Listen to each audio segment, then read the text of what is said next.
This Toronto by-election is being watched very closely. The riding has been held by the Liberals for the last 31 years, but polling suggests Justin Trudeau's popularity is low, while support is high for Pierre Poilievre's Conservatives. Our political correspondent Glen McGregor joins us from Ottawa now. So, Glen, if the Liberals can't hold this seat, what would it mean for Trudeau? Yeah, Justin Trudeau's got a lot to lose here, but really not too much to gain. The seat is kind of meaningless in the overall House of Commons standings, but yes, if the Liberals don't hold on to it and hold on by a decent margin, remember they won St. Paul's by something like 24 percentage points in the 2021 election, or if they lose it outright, it's going to embolden those in the party who think it's time for a leadership change, dumping Justin Trudeau. Now, so far, none of the MPs in the Liberal caucus have publicly called for Trudeau to step down.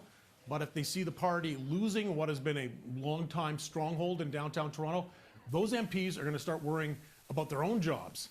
And on the flip side, if the Liberals win easily, it may quell some of that talk for a little bit, but probably not for that long.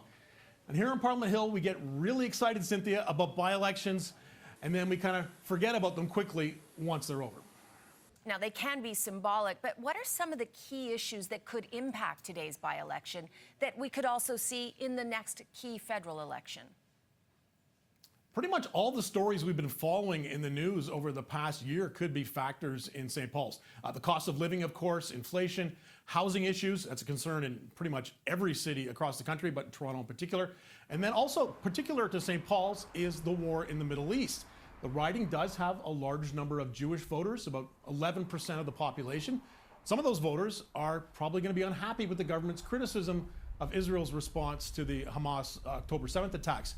Now, of course, candidates do matter in by-elections too. The Liberals think they have a strong one in Leslie Church. She's well known here in Ottawa, where she worked as an aide to a bunch of cabinet ministers, including Chrystia Freeland, the Deputy Prime Minister and Finance Minister. That may not resonate, though, in downtown Toronto.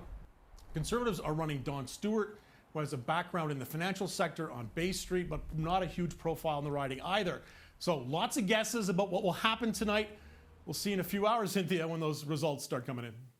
And we will be watching very closely tonight, Glen, and that is our political correspondent, Glen McGregor in Ottawa. Thank you, Glen. Thanks, Cynthia.